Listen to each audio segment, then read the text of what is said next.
పుడమికి పచ్చటి తోరణం కట్టి అధిక ఉష్ణోగ్రతలు పారద్రోలాలన్న ఉద్దేశంతో ఈటీవీ ఆంధ్రప్రదేశ్ ఈనాడు చేపట్టిన కార్యక్రమానికి జనం నీరాజనం పలుకుతున్నారు. వనభారతి జనహారతి అంటూ అంతా పోటాపోటీగా మొక్కలు నాటుతున్నారు.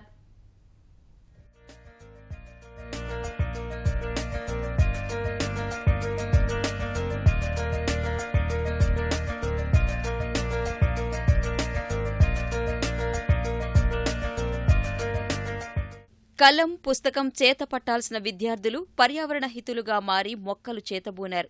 పచ్చదనాన్ని పెంపొందిస్తాం, 10 మందిని ప్రేరేపిస్తామంటూ కదం తొక్కారు. ఈటీవీ ఆంధ్రప్రదేశ్ ఈనాడు ఆధ్వర్యంలో చేపట్టిన వనభారతి జనహారతిని ప్రజాప్రతినిధులు ఉద్యమ స్ఫూర్తితో ముందుకు తీసుకువెళుతున్నారు.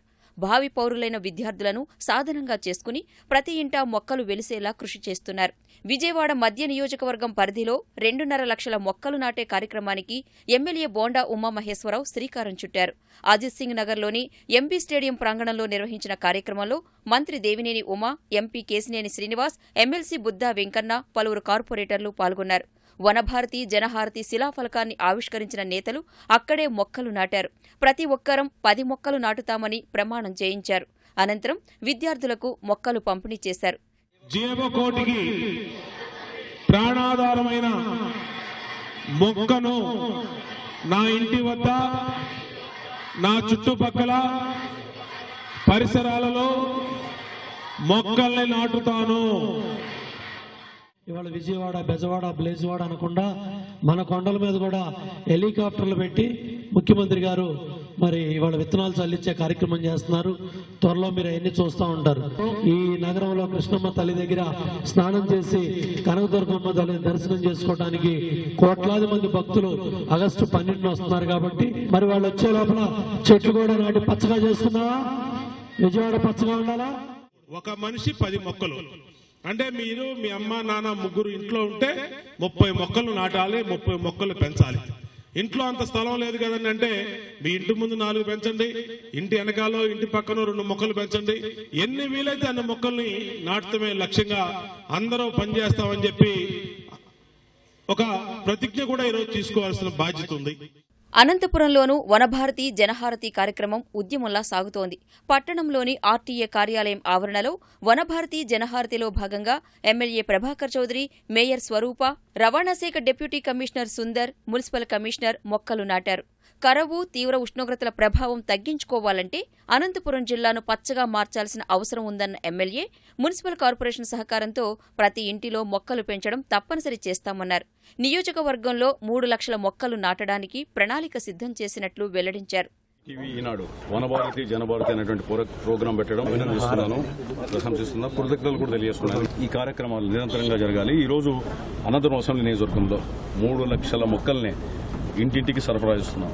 అందరూ కూడా కలిసి చేస్తేనే ఈ సమాజం బాగుపడుతుంది. అదేవిధంగా ఈ అనంతపురం అసెంబ్లీ నియోజకవర్గాన్ని రాష్ట్రంలో ఒక పచ్చదనంలో, అదేవిధంగా ఇతరత్ర సామాజిక కార్యక్రమాల్లో నంబర్ 1గా చేయాలనేటువంటిది మా అందరి తపన. శ్రీకాకుళం జిల్లా ఎచ్చెర్ల మండలం నవభారత్ కూడలి సమీపంలోని కుంచాల కూర్మయ్యపేట వద్ద ఉన్న శ్రీచక్రపురంలోని రాజరాజేశ్వరి సహిత పంచాయతన ఆలయ పరిసరాలను పచ్చదనంతో నింపేందుకు వ్యవస్థాపకులు తేజోమూర్తుల బాలభాస్కర శర్మ సంకల్పించారు. భక్తుల భాగస్వామ్యంతో మొక్కల పెంపకంపై అవగాహన ర్యాలీ నిర్వహించారు. వనభారతి జనహారతి స్ఫూర్తితో ముందడుగు వేసి 6 నెలల్లో 1000 మొక్కలు నాటేందుకు నిర్ణయించారు.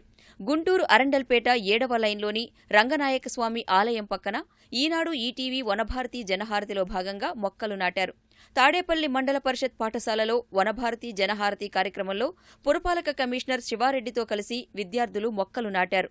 అంతకుముందు మొక్కల పెంపకంపై పట్టణంలో విద్యార్థులు, ఉపాధ్యాయులు ర్యాలీ నిర్వహించారు.